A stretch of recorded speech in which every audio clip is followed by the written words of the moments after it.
So I think I need to help everybody come down a little bit and give you some good news. I have been talking to a lot of people who are sending their kids back to school. Also, a lot of parents sending their kids off to college. And what I want to talk about today, Robin, is this really elevated emotional state that people are in. You know, I talk about worry, I talk about anxiety, but it's kind of reached another level. Welcome to Flusterclux with Lynn Lyons, where we talk about how to manage those tricky emotions that show up in all families. Serious stuff without being too serious. I'm your co-host, Robin, and I'm Lynn's sister-in-law, and I'm here to ask your questions. And I'm Lynn Lyons. I'm an anxiety expert, speaker, mom, and author, and I've been a therapist for over 30 years. Parenting can be a flusterclux, and I'm here to help you find your way. And I'll even tell you what to do and what to say. Lynn, this is our last episode of the season before we start season 5 on September 2nd. We got a lot of listener feedback that this was the exact message that many parents needed to hear, particularly if their family had struggled with more traumatic events. And I think it's a very optimistic message. I really like this episode, and I'm glad that it was so well received. I'm not surprised that we got a lot of parent feedback on this because there is a lot of emphasis on adverse childhood experiences, the ACEs scores. And I think the research about resilience and how kids recover, how families recover, is something that needs to be talked about more. Well, and you know, I always talk about don't give your anxious children too much content-based reassurance, but I think that this is a reassuring episode. I really want parents to hear and have reason to feel hopeful and to understand that as families, we can get through things. I'm pleased to share this episode again. So I've got some good news. I think I've got some optimistic news to help people sort of just take it down a notch. You feel like the families in your practice that you're talking to regularly, they're just kind of at a whole new level of worry that you've seen before? Yeah. And it's not even just the families that I'm talking to. It's just like friends and things I'm seeing on social media like Facebook, going to schools. You know, I talk to a lot of teachers and stuff, but a lot of the teachers are parents, so they're talking to me about their kids. I just want to say, like, okay, everybody, I know we've been through a tough time. We need to hit a little bit of a reset button. I just want to tell you some things that are going to help you be okay, because it's really contagious. I mean, that's one of the things that's really happening too.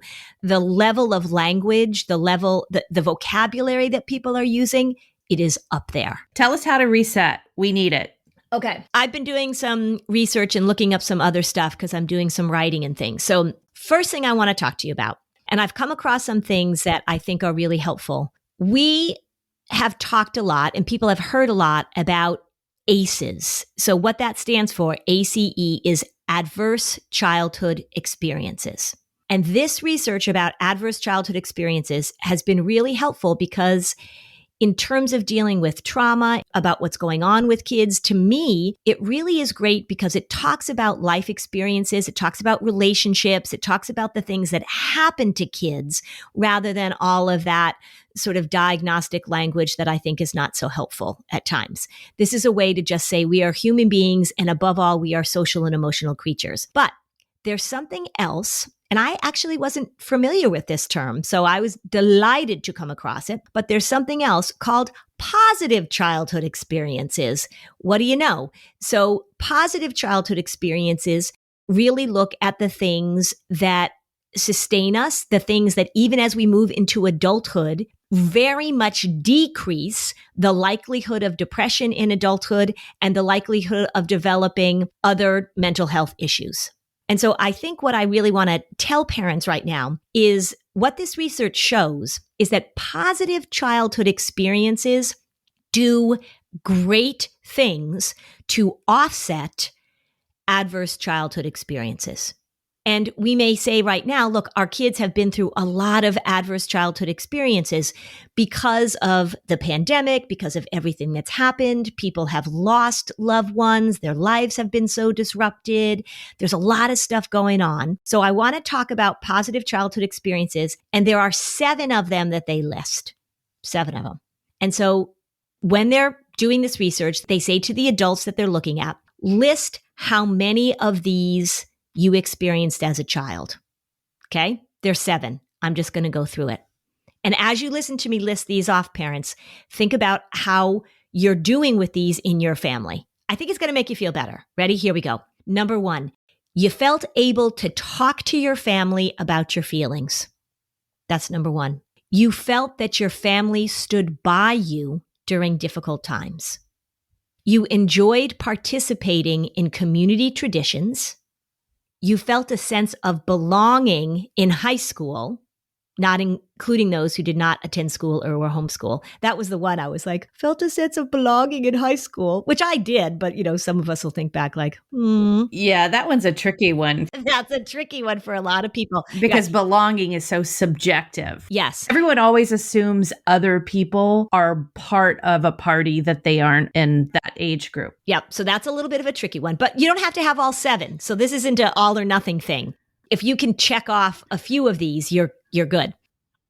Felt supported by friends, had at least 2 non-parent adults who took a genuine interest in them, and felt safe and protected by an adult in their home.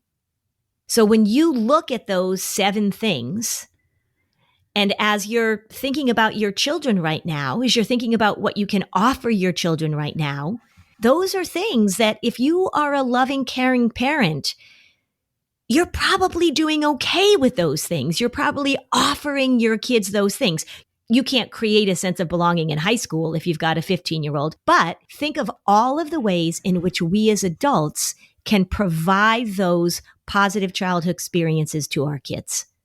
You know what I thought was very interesting was that it combined sense of belonging in high school, but it also talked about the participation in community tradition. Yep. And that's one of the things that parents can do. Say you've got kids that aren't within the norm of high school. They're not the football players and the cheerleaders, but they're into like Dungeons and Dragons, for example. There could be some sort of annual Dungeons and Dragons convention that family participates in, where that community is one that you have self-selected, where your children feel that they're very much a part of that center. Right. I can think of so many different examples of families I know who find these other communities. It could be nonprofits they get involved with. It could be so many hobbies and interests. I think that's a great way to fight that horrible thing of who feels like they really belong in high school, right? Belong to what? I mean, that's always the issue. I always sort of laugh to myself, as particularly when I'm talking to middle schoolers and they're like, ugh, I hate the popular girls. And I say to them,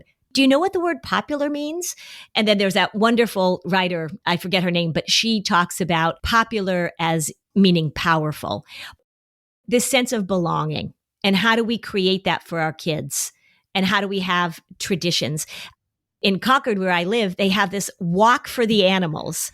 And it's this tradition every year where it's a fundraising walk and it's for the SPCA. And people bring their dogs and everybody it's just such a nice thing. Everybody goes on a walk with their animals. There's a bike ride that happens for our cancer center in Concord that happens every year. I see the signs go up every August about this group bike ride.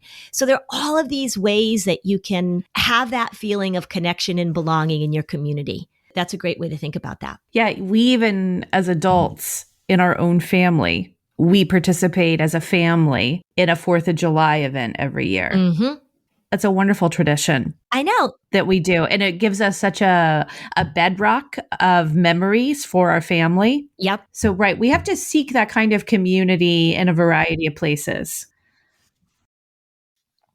So that the number 1 here, felt able to talk to their family about feelings. We've talked about that a lot We have a lot of past episodes about emotional literacy and emotional management, the ability for kids to express their feelings, to be able to know what they're feeling and put it into words or put it into play. You gave me the mantra at the beginning of the pandemic, and you say this even before the pandemic, but every parent, when a child early on starts describing their feelings, you reply, well, of course you feel that way. Of course you feel that way. Yeah. Because lots of times we want to get in there and we want to say like, oh, it's not so bad, or, oh, that's nothing to worry about, or, oh, I don't understand why you're so upset about that. And to be able to say, of course you feel that way. Now let's talk about how we're going to react or what we want to do about it. I just think that's such a key thing. Number one on the list, able to talk about feelings. Which also means that parents have a responsibility of modeling what talking about feelings looks like. That's right. And that's the thing that we're always working on with that emotional management. Yep. The thing about this list, as I look at it, is that virtually every single one of these 7 items, and I'm looking at it now, is there one that doesn't fit into this? No, it doesn't actually. Every single one is about connection. Every single one on this list is about a connection to another human being. And so if I may just give everybody a reminder about this idea of achievement culture, parents say to me, well, I just want her to be happy. And if she gets into the right school, or if she gets good grades, or as long as she does her best, none of those statements have to do with connection to other human beings. I mean, this is powerful stuff. These are the qualities that offset things like divorce, trauma, losing a parent, having a severe medical illness. Those are the things that are on the adverse childhood experience scale. And what this research found is that even if you've got a lot of ACEs, if you score high on the positive childhood experiences scale, it absolutely mitigates and even prevents the development of later problems with your emotional health. That's powerful stuff. I think about that from the perspective of the parents who hear this. They know that their children have had a lot of ACEs that were beyond their own control. Mm-hmm. And then you can feel very powerless sometimes as a parent when that's right. The external world shows up on your doorstep and affects your family. Yep. But it is really good news to hear that with intention, there are so many things that the parent does have positive power about. Right. It really makes a difference. It's funny because the authors write in this article that we want to support a definition of health, emphasizing that health is more than the absence of disease or adversity. Right? So it's not about the absence of adversity. It's about the conscious creation of connection, the conscious support of connection. And I think that's such a great point you make, Robin, because things happen. Right? Things happen that aren't in our control, but all of these things are things that we as parents can support, other than having a sense of belonging in high school. That's a tough one. But these feeling supported, feeling protected, feeling like your family is standing by you, feeling like your feelings are being validated and listened to. Those are all active things that we do, even in the face of difficult times. Let's take a quick break and we'll talk more about that. Okay, so Robin, it's pretty normal for people to feel this like oncoming sense of fatigue, like, oh, here we go again, buckle up. Or I would say my summer has worn me out. I mean, mostly in a good way. But man, I'm looking forward to the normalcy of a school year routine. I could use a little energy. Okay, so I think we've probably got people in both camps, right? Like they're looking forward to school and they're also like, oh, here comes school. Okay, so how about a little bit of Metabolic Reds to help you with that fatigue, to get you going, to give you a little bit of a boost? It's an anti-aging nutraceutical that you drink. It's perfect for before or after exercise, and it even works great as a meal replacement. If you want to live longer, live healthier, get more energy throughout the day, I would suggest trying Metabolic Reds. I love this stuff. I tell you, I got a big mug of it right in front of me at this moment.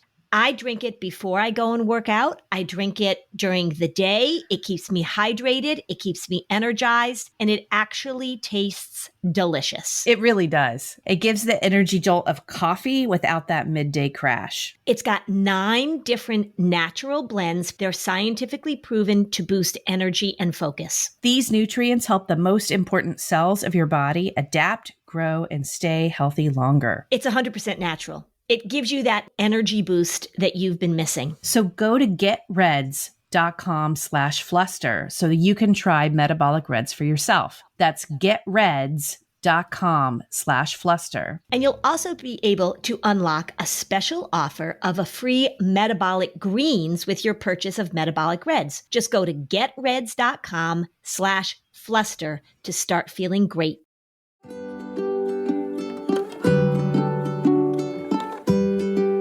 Okay, so now back to the show. I just want to connect the dots for people who haven't been listening since the beginning, because when you talk about connection and you talk about emotional management, they're together because when we're able to manage our emotions, when we're able to allow other people's emotions to be a part of the conversation, when we don't always center our own anger, worry, or sadness freakouts, when we're in those states, you're not connecting with somebody else. Right. And many parents are overwhelmed by their anger. They're overwhelmed by their irritation. They're overwhelmed by their grief. They're overwhelmed by so many things. And the work is on us to really figure out, how do I manage these really big feelings? And that's the essence of what this podcast is about. That's right.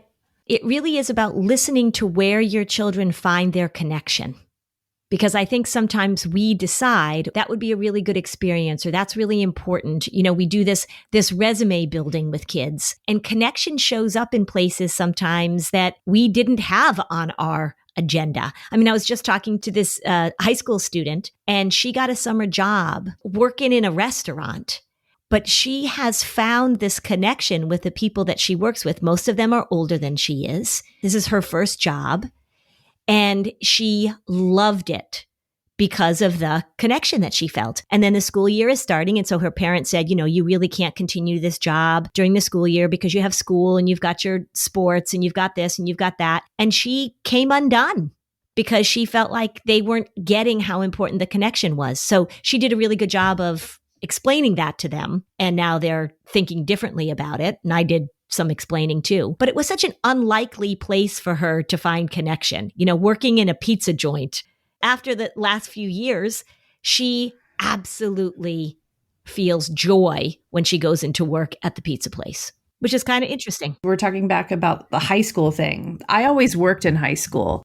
One of my best friends, she also had a job. And a lot of people didn't work in high school, but we were really into our jobs. And one of the benefits of having another job to go to after school was that there was this hierarchy and rules and customs in high school that you left in high school. It was really healthy as a 16 and 17-year-old for me to then go and work with a bunch of people who knew nothing about the rules and what was cool and what was the thing at my school. And I had a great time with those friends that I made at that job. Again, that's looking for other communities outside of school is so healthy. Yeah, that's such a good point. How do we help kids connect outside of that school environment and outside of even the sort of normal ideas that we have in our head about what they're supposed to participate in or what connection means, right? Oh, so they have to be on the soccer team, or they have to do this, or they have to do that. Just broadening your perspective. Connection is connection. There's another article too, which also says good things. So this is an article I came across that was talking about looking at all of the data that has been gathered during the pandemic about mental health. And the article starts off, it was in The Atlantic. So let me just say, the article about the positive childhood experiences was written in September of 2019. This research came out. So this is pre-pandemic. This article that I'm talking about, this came out just last month. What it talked about in the article was how the idea that we are going into a mental health crisis and that everybody is going to fall apart and that this is really a disaster to our mental health. They say that announcement began as soon as the pandemic began, that people started to really panic about what this was going to do to our mental health. And I will tell you that that's been a consistent message that I have heard since the beginning of the pandemic from all sorts of sources. Everybody brace yourself. This is going to be awful. And at the beginning of the pandemic, according to the research, it was pretty bad. So during the first few months when we were all sort of reeling and trying to figure out how to manage things, that a lot of people reported increased rates and increased experiences of anxiety and depression. People were experiencing loneliness. But then they looked at the research over time and they looked at it across the world. And people said, the research, they were saying, well, maybe you're just looking at the rich, stable countries in the world. So they had resources. Nope, they looked at the whole world. They looked at all sorts of different groups of people and all sorts of different categories. And what they found was that what they refer to as a psychological immune system was better than everybody would have predicted. In general, people were able to be more resilient, to make more connections, to be able to use what are known cognitive abilities that actually allow people to make the best out of terrible situations. And over time, after that initial real sort of, what the heck is going on here, people started to do better. Rates of suicide actually went down.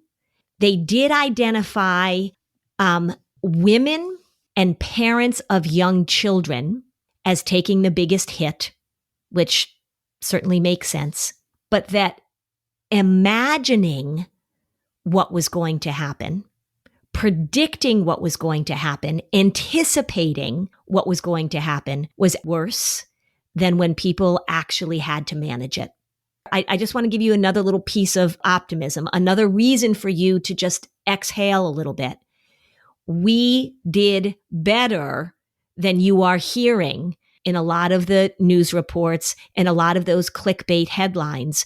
In general, resilience is there and psychological immunity is there. Doesn't mean that every person did great, but as a whole, the results are better than perhaps you're led to believe. Well, not to be snarky, but the one thing I would want to push back on is half the population got hit harder. Right. Like women did get hit harder. And the article isn't saying like, everybody, look, we were fine. I mean, they're absolutely recognizing that there was a lot of devastation in this. But what it's saying is resilience and psychological immunity doesn't mean that everything went great. It means that we got through it better than people predicted. That's a good thing to think about. I am not saying at all that it wasn't devastating and traumatic and difficult for many, many people. And as I said, particularly parents of young children. And the other thing we know from the research about the depression and anxiety stats is that people who were struggling before got worse, right? So the cracks became chasms. But what it's saying as they look at the research is that people were able to find ways to get through it in ways that you're probably not hearing very much about. So what I'm hearing you say then is that if you had issues prior to the pandemic, it is reasonable to assume that things were harder. I'm just thinking of the people who are listening who had real struggles with anxiety in their families before the pandemic, and they probably didn't think things got any easier. But collectively, the people who, were sort of doing okay, they were able to respond with resilience and adapt and probably didn't experience a lot of bruising in the last year. Is that what you're saying? Yeah. And basically what the research was saying is that people are more resilient than they know that they are. So the anticipation, and I guess one of the things to think about if we put this in the context of anxiety and worry is remember that anxiety, when we're worrying about something, we're absolutely projecting into the future and we're imagining the worst case scenario. And the imagining of it and the creating of the narrative of it is often worse than when it actually happens. Very simple example would be kids that are afraid of throwing up. Just had this happen in my office recently. Not in my office, didn't throw up in my office, but a little kid who was afraid of throwing up who got a stomach bug. And the parents were like, he handled it really well. And that's often the case is that our anticipation of something, our worry about something is worse or scarier than our actual ability to manage it when it shows up. Absolutely. Because when we are fearing something in the abstract, there are no limits to how scary it could be. And I think that when we're fearing something in the abstract, we also lose track of our skills, our supports, the ways that we're going to get through it. You know, I had a good friend go through cancer during the pandemic, and it was horrible. I mean, you know, she was the treatment and everything was just horrible. But I bet if I talked to her about it, now she wasn't spending a lot of time thinking that she was going to get diagnosed with cancer before this. And then when it showed up, she just had to move through it. She just had to handle it. Right. And as you always say, it's breaking it up into parts. There was like a Sesame Street or electric company. I don't know who did this, but there was a cancer scare in my group of friends. And you could think of that. Remember when it would show like the giant word, like crushing something? Yes. So it's like the giant word, the block letters of cancer. And then like, here's this mom underneath these letters. Yeah. That's how we think about these things. Yeah. But it's like, but if in fact this is a cancer diagnosis, just like with your friend, these are all of the initial steps that you take in sequence to get through it. You break it up into parts and it is manageable. But that big abstract word is going to be far more intense. Right. And I think that's kind of where things are now. Yes. Is that there are these big abstract words and people are frightened and people are in their heads and they're creating these narratives. And I just want to say, I just want to give the message that you are resilient in a way that perhaps you've discovered during this pandemic. Resilience doesn't mean that it was great. Resilience doesn't mean that it was easy, but it means that people surprise themselves with their ability to get through things. And that ability to get through things gets lost when we're just in our heads creating the story about it. Let's take a break and talk more about that.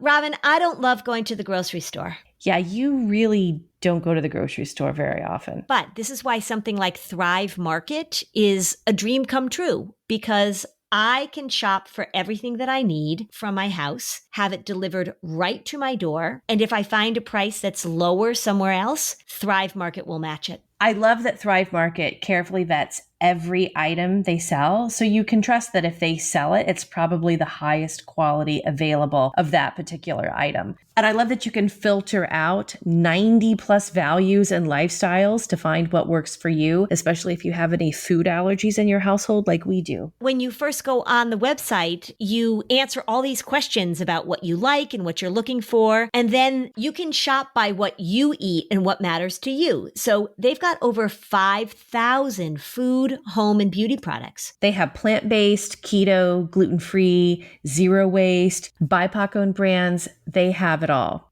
One of the things that I recently purchased was a whole new line of natural cleaning supplies for our bathrooms. I love the natural cleaning supplies because I don't want to bring toxic chemicals into my house. And it's so great. The variety they have is so much better than what's available at my grocery store. When you join Thrive Market, you're joining a community of over 1 million members and sponsoring a family in need. And with their fast and free carbon neutral shipping, you're also bettering our planet. Join Thrive Market today and get $80 in free groceries. That's THRIVE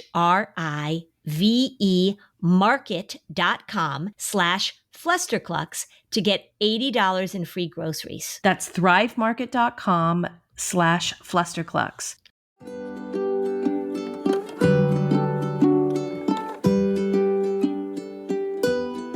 Okay, Lynn, what were you saying? I was doing a school thing and the superintendent said, now let's just all remember that we got our whole school system online within 3 to 4 days. So don't tell me that you guys need 4 months to put this in place. And I was like, okay, right? I mean, they did better than they thought they could do. In the abstract, if we had said, okay, so all schools in the United States are going to go online, or just say a state says, New Hampshire says, we're going to put all schools online, it would take 5 years to come up with a plan because they're thinking about it in the abstract. So just being able to say to yourself, I don't know exactly what's going to happen, but perhaps my family, perhaps I have more skills actually handling a problem than when I'm sitting here just imagining it. And that's what this article talks about. Let me just quote this. This is from the article. Anticipating and imagining what might happen is worse than when it actually does happen. Human beings possess what researchers call a psychological immune system, a host of cognitive abilities that enable us to make the best of even the worst situation. That's an important thing for us to remember as we move through this. My whole point today is to actually say, I am hearing fear, terror, panic. And I just want you guys to know that you are probably doing better than you think you're doing.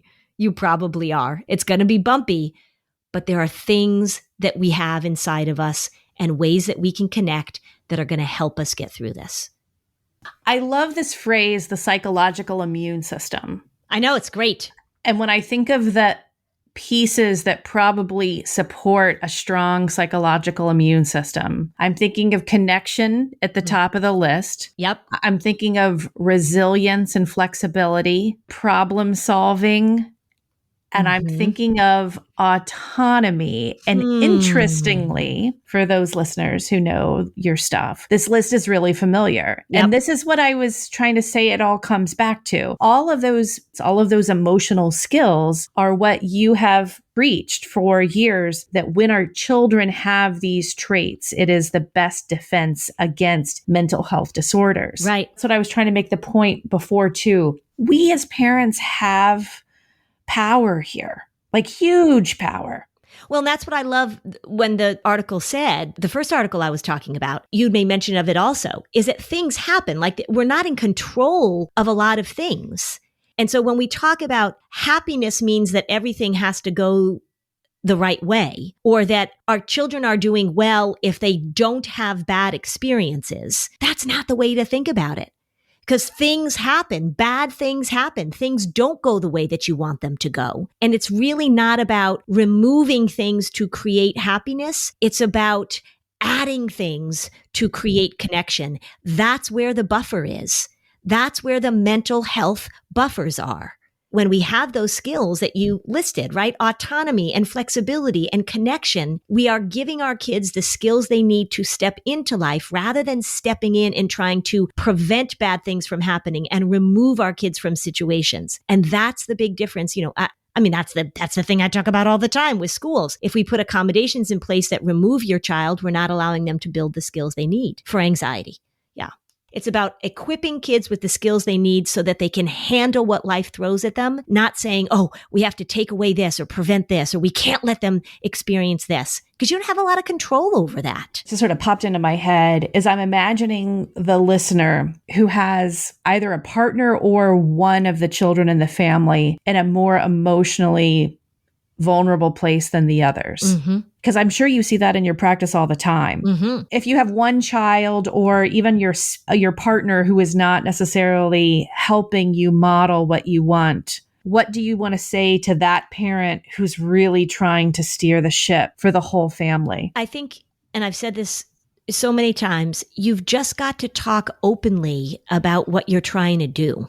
And so a lot of times with everyone in the family, you've got to talk openly about what you're trying to do and what you hope to do. And so this is where communication, if you've got a partner, say somebody's going through a really rough time, say you've got one person in the family who's really depressed. You've got one child that's really struggling with addiction. Maybe you've got a child who's got a lot of anxiety and is having a difficult time going into school. It's okay for all members of the family to just talk openly about the fact that we're having a tough time and this is how we're going to support each other. And these are the feelings that we have about this. And it's totally fine that you're annoyed that this is going on, or even you're angry that this child is getting so much attention. Let's talk about how we're going to create positive connection. And if there is a family that's going through a rough time, as a parent, if you're the parent trying to steer the ship and you've got a partner or you've got one child that's really struggling, pay attention to the connections that your other children need.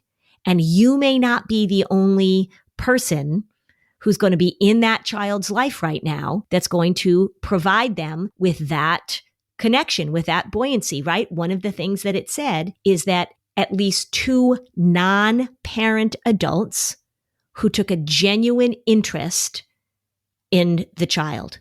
So it's okay for you to say, okay, I'm overwhelmed because I'm dealing with this right now, or I've got to put a lot of attention to figure out how to deal with this problem right now. And I'm going to make sure that I have other connections and that my children have other connections so it doesn't all fall on my shoulders. It's really okay to say that. It's really okay to ask for help and to say, my kids need some support right now. My kids need some extra connection, and figure out how you're going to provide that.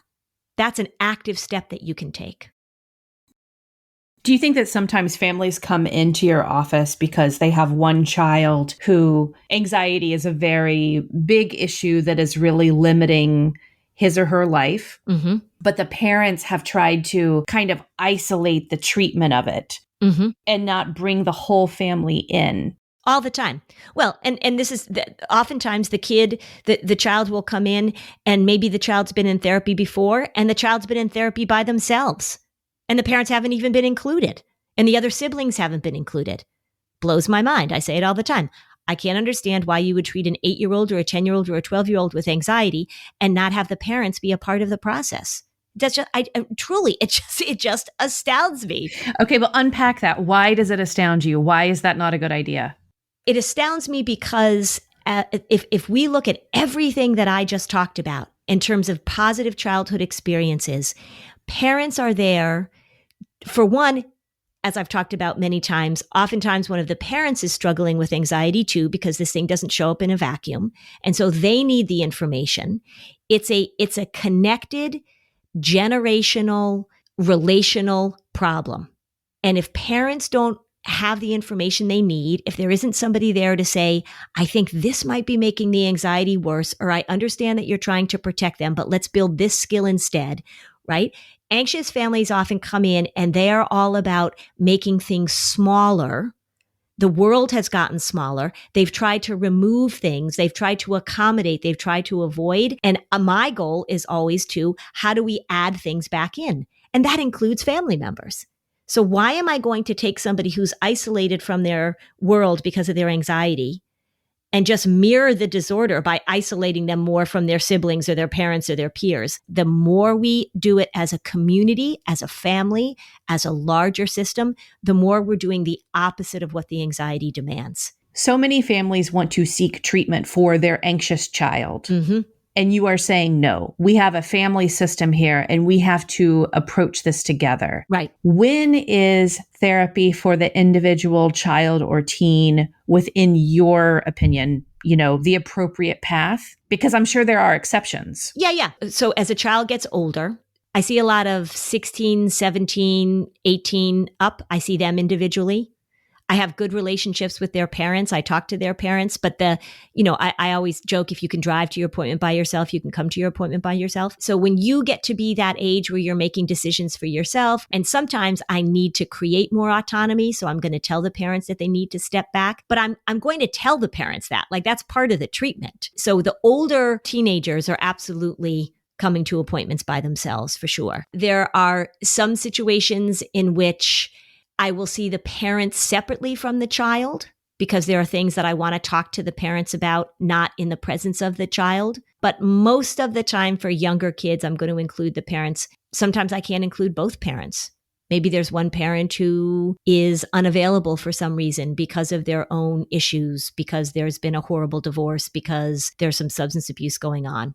But for older kids, it's going to be individual, but we're going to include the parents. And I'm not going to talk to the teenager about their lives in the absence of putting it in the context of their family and where they came from and how to communicate better. Lots of times teenagers want to talk about, well, how can I talk to my parents about this? So if you had your way and Lynn had the magic wand, you would really wish that most families, when they recognize that worry is an issue with one of their children, they as a family seek the treatment because it's a family issue and it's also a family solution. Correct. That's exactly right. It's a family issue and it's a family solution. Very rarely, particularly with anxiety, very rarely does the solution lie in separating. The solution lies in connecting and talking and feeling supported and helping a family navigate through something that's very difficult. I think if we go back to what parents have heard a lot in the news and this mental health crisis and how this is so awful for our teenagers and they're falling apart, I think a lot of parents have been really scared that when they saw their teenager exhibiting some behaviors, they started to panic. They started thinking, I'm losing my child and this is their irreparable harm is happening. And so I just want parents to know that as they were going through this, as kids were going through this, they have a lot of resilience and that there are things that you can actively do. It's not helpful for parents to be guided by their fear at this point. That leads to more isolation. And it leads to a lot of sort of abdication of sort of the role of the parent as being that supportive person in the house. As long as we're talking about the mental health and the psychological immune system, we really need to talk. So if you as a family feel like you've weathered this pretty well and you're still interested in listening because you're thinking about prevention and continuing to steer your ship through smooth waters, the 2-part episodes at the beginning of the year, Can You Vaccinate Your Children Against Anxiety and Depression? That's in fact all of these sort of parental strategies that are preventative, that how as a family can you, basically coming back to that article, here are all of these positive child experiences. Well, how do you get there and what does that look like? And so we unpack that in those episodes that can be very helpful to, frankly, to re-listen to, because I found those episodes to be somewhat of a game changer in what we talk about as in my own family. And now we talk about emotional patterns and emotional experiences of characters in movies and TV that we watch together. We normalize talking about emotions all the time. And I don't think I would have proactively done that before. Yeah. Well, that's great.